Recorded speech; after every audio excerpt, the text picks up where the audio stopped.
of us grew up wanting to be cowboys, especially if you're from the Houston area, enjoying the rodeo each and every year. Yeah, we see how cool they look. We want to do it ourselves. It's no easy gig, though. That's what our Keith Garvin found out when he went out to the ranch.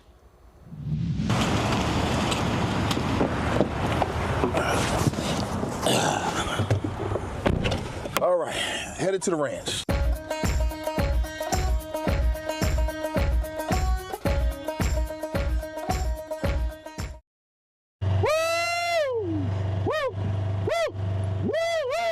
Time to call in the cattle.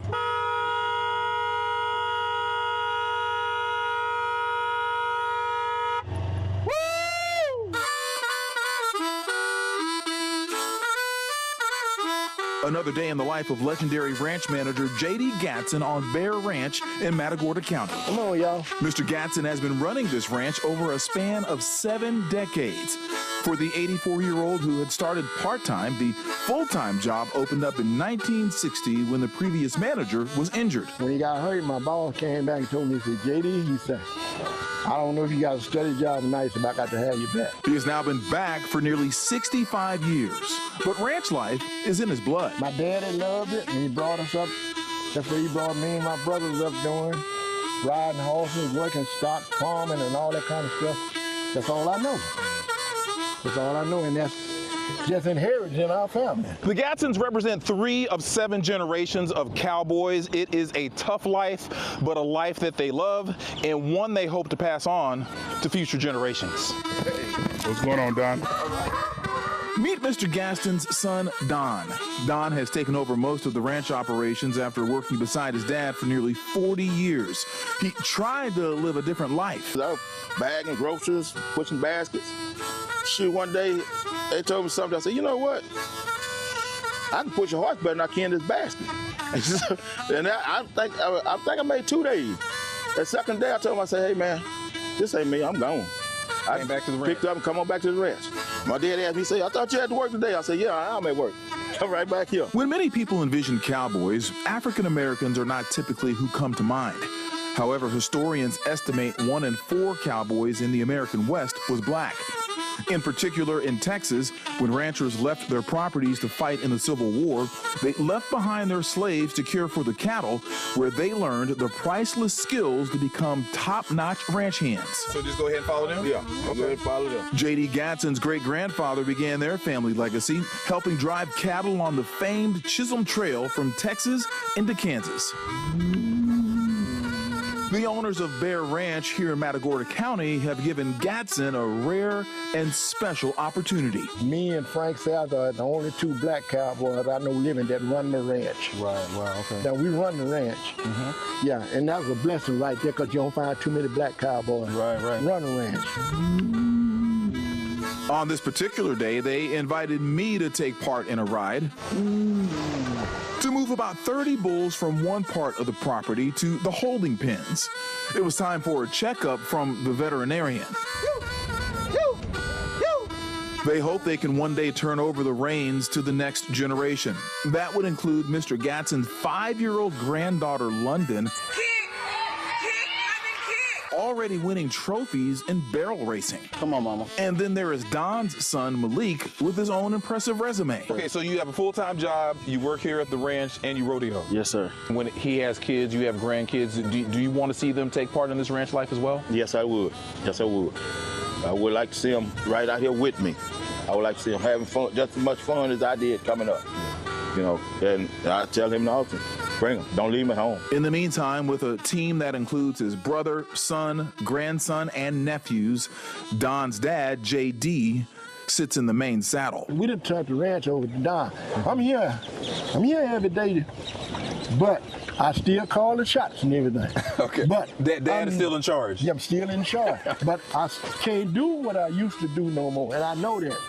So I got to step back, but I'm still climbing up on that hole. So well done. Keith is in Studio A with us this morning. What was it like playing cowboy for the day? Oh, it was so, I want my horse back now. Yes, no, it was so much fun. You know, they really brought me in. They said, you know, hey, you're coming out here. We're gonna have you do what we do. You know, and it's just really amazing to see the legacy that they've built. You know, they don't own the ranch. The ranch is owned by the Bear family, the descendants of the Bear family. But one of the things that they've done, they've entrusted J.D. Gatson and his family with running the day-to-day operations of the ranch, and so they do everything from, you know, fixing the fences to taking care of the cattle. They farmed out there at one point, and so it's really, and they also, one of the things that they've done is they've allowed them, I think the Bear Ranch, they own probably about a total of 1,500 head of cattle. Wow. And they've allowed the Gatsons to, they have about 100 head of cattle that they own themselves that they raise with the rest, and so they're able to profit off that. Plus, you know, they in many years, over the years, they've lived on the ranch, and so as the son Don said, you know, they many of them were raised there, and it's really part of their blood. Yeah, you can tell that they like it, but why do they think it's so important to pass this on to the next generation? Well, for them, it's become this family legacy, and they don't want to see cowboying die out. You know, they want to make sure that, and you know, and it's not going to die out because we know in Texas there are a lot of ranches. There's a lot of cows in Texas. So, so and horses. But in their family legacy, they certainly want it to continue. It's just something that's really been in their blood. You know, Mr. Gatson, you know, he's 84. He'll be 85 next in April, as a matter of fact. And so he talks about, you know, his great-grandfather and his grandfather and his dad, and they just have this long line of cowboys that they really hope it continues down the line. Yeah. I think you said it in the piece, or he himself said it. You have to have that heart. You have to have that passion in order to do this 24/7, 365. Yes, yeah. Like I said, you know, you wake up, you know, don't try to stay out too late the night before because you have to get up early, and you know, it's not it's a lot of physical labor. Job, Oh my gosh, it's a lot of physical labor. It's but it's also really neat because, you know, he knows all of the cows and the bulls, and he could tell the difference between. He can recognize them? Oh, he can recognize them. They have different personalities, kind of like puppies and horses, you know. Yeah. But he, you know, when you live that life, and he's been that ranch manager for 65 years, you know, since 1960. Yeah. Living that life, it just kind of becomes natural, you know. Yeah. He's passed that down to his family. Yeah. You mentioned representation, especially within the black community. Not often do people associate African Americans with being a cowboy, but it's so essential to history. Talk to us about those correlations, those connections. Yeah. I remember when I got here about 13 years ago, and I was doing a story in Houston in the city limits, and I'm driving, me and my photographer are driving down the street, and we turn this corner, and there's these 3 African-American teenagers just sitting in the middle of the street on their horses, just hanging out, you know. I was like, well, I forgot. Can't forget I'm in Texas, you know. Yeah. But the history, I think one of the reasons that a lot of people don't associate African-Americans and cowboys is because when it came to Hollywood, when Westerns were really big, they just didn't cast a lot of African-Americans, you know. But the history, so again, perception. you know, 1 in 4, 25% of all cowboys in the old Western days were African-Americans. And another, you know, association is it shouldn't be that unusual, but even when you think about country music, you know, country music was created by blacks and whites. You know, one of the main instruments of country music when it first began was the banjo. The banjo was a West African instrument. And so I think when we think about our differences, you know, we need to celebrate our differences without a doubt, but I think we also have to remember that our commonalities are so great as well. And we've built culture together, and you know, and so let's recognize that and let's celebrate it for sure. Very well said. I love that, Keith. And you looked like a natural sitting on the horse out there. Is that something you've done before? I'm from Texas, yeah. So well, the first time I actually got on a horse, I was in my 20s, but then in the last few years, my wife and I have taken lessons, you know, to kind of do something together as a couple. It's a workout, right? Oh my gosh, yeah. Sure. And then you also learn to take care of the horse. I mean, you just don't get on and ride. I mean, you have to learn how to saddle it. You have to learn, you know, you water them afterwards. You have to trust each other, Yeah, all those things. And so, yes, I would say on a scale from 1 to 10 in terms of skill, I'm probably a 5. You know, halfway there. Yeah. But the walk and the trot, I'm okay with. But when they start to get, I need someone to write in and give me some advice because I bounce way too much, and I'm trying to figure out how not to bounce so much. And you're sore in That's when I areas start you to get never even scared. knew existed. Yes, I still feel like it was like a workout. Yes. Yeah, I've told them before, I'm like, give me your oldest, sickest horse. I want them to go so slow. Yes. I'll take Grandma over there. Don't you start to Grandpa. gallop on me, or I will rein you in. Yeah, my horse was stumped. He's 11 years old, and they said, you know, he's lazy, and I was like, that's what I need. I love that. I need a lazy horse. That's my favorite type of horse. But he was smart and he was sweet and he was the horse I needed. Yeah, that's very awesome. Sweet. That's very sweet.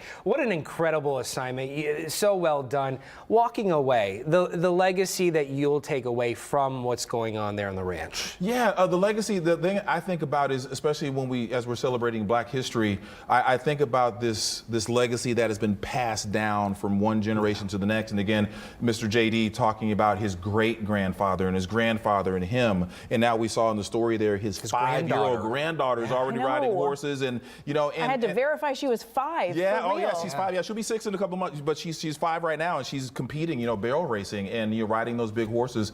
And I just think about family, and they're family that stuck together, they work together, they love each other, they support each other, and they have this amazing legacy of family, fathers and daughters passing down to sons and daughters, and it's just that's what sticks out the most to me. That's so cool. Yes. So family, cool. yes. Hey, can I also say, Mr. Adrian Crooks, that photography and the editing, nicely done, my friend. Yeah, Very Crooks, well done. Crooks did his thing. That's the first time I saw the story, and I'm like, wow, okay, he did pretty good. Yeah, he rocked as it. I expected. Great job, you guys. Loved it. Thank Coming you. back next week? We'll see. Let me find a story, and I'll make my way back. Yes. Keep cranking out those good ones. Yes. Thank you so much. Appreciate it. Thank you. Keith, thank you. It is 9:41 on our Monday morning. We're back in just a few minutes.